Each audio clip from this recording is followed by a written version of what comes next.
I'm going to whiz through at high speed my methodology for retail success, which is based on many years of working in corporate retail. It's 10 basic steps, which together are the ingredients that any retailer, large or small, needs to have in place. And they're based on the principle of setting up robust and repeatable processes and systems so that you can become a scalable, saleable enterprise. And then finally, the mission statement. Knowing the mission statement and having clarity around this gives you the foundations again. It's all about what you offer in very simple language. Who is it for? What can they come to expect from you as a service provider? Because, of course, retailing is much more than just flogging product. It's about delivering a whole service experience. And as a result of that, what does the customer feel from buying from you? And if you can say that in 50 words, then that's a great way to really understand your place within your business and what it's there to do.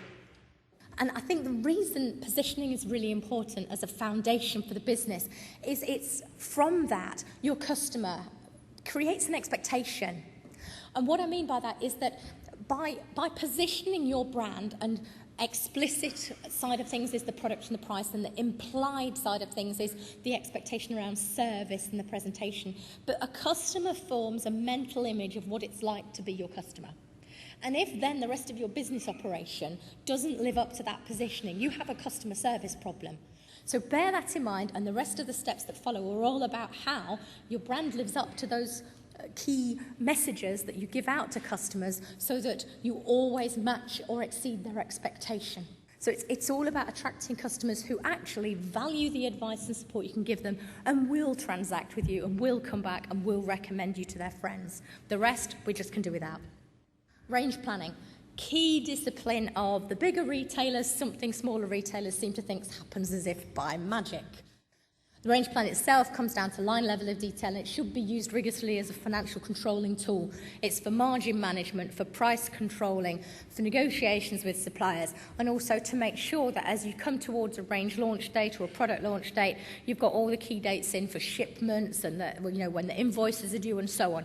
It's absolutely the document that runs the business, as it were. It's really valuable to have a price ladder. Customers can talk themselves up the price ladder.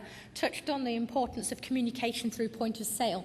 If you've got 3 products, for instance, that represent good, better, best, and they're really well presented on the shop floor with good signage and good information, then the customer themselves will actually step themselves up the ladder. They'll be looking at the product and thinking, oh, that's interesting, but I actually rather like the next one. And if you think about it in the car industry, they use this so effectively. When you've discovered that you can't live without rain-sensitive wipers and heated seats, you will never go back to the lower-end model. If you're not where your customers are, they'll go to someone who is.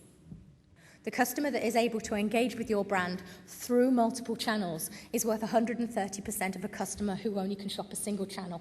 So physicality of location is really important. Now the boring stuff, the boxes. Got customers, we can't fall down in the operation. So there's 3 elements to really think about. It's about the right suppliers to deliver the right products for the right prices and so on. Making sure that you manage that supplier relationship regardless of size and balance of power, and manage physical logistics. We need to make sure that we're managing service levels and tracking performance, and also to make sure that if you use a third-party logistics provider, that they deliver on your customer promise on your behalf, because they're the last person that your customer meets that is the face of your business. So you can't afford for that step of the process to fail, and it's an area where a lot of online retailers do fall foul. So it's all about working through the 10 steps, making sure you're not dropping the ball in any areas, whether you're large or small. There are key things to make sure that the business is doing so that it's representing itself correctly and attracting the customer correctly. I suggest having a look at those 10 steps and developing an action plan, where you are now, where you want to be, what do you need to do, will it cost anything, and when you're going to do it. And if you're not the sort of person that follows your plan and you put it in a drawer, then externalise it so that you make sure that you deliver it. Thank you very much.